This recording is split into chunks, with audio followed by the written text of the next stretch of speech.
কখনো একজন ভালো মানুষ হওয়ার জন্য রিগ্রেট করো না। আমাদের প্রত্যেকের জীবনেই এমনটা ঘটে কোনো না কোনো সময়, যখন কিছু ভুল মানুষের পাল্লায় পড়ে তাদের খারাপ ব্যবহারগুলোতে আমরা এতটাই প্রভাবিত হয়ে পড়ি যে তখন নিজের ভালো মানসিকতার জন্য রিগ্রেট হয়।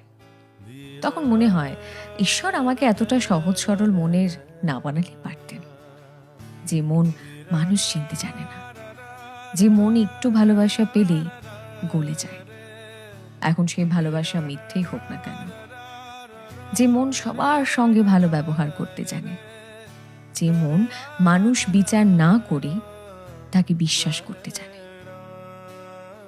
ঈশ্বর এমন ভালো মানুষ করে আমাকে না পাঠালেই পারতেন। তবে মজার ব্যাপার কি জানো তো, তোমার এই ভালো মানুষ হওয়া এটা তোমার দুর্বলতা নয়, বরং এটা তোমার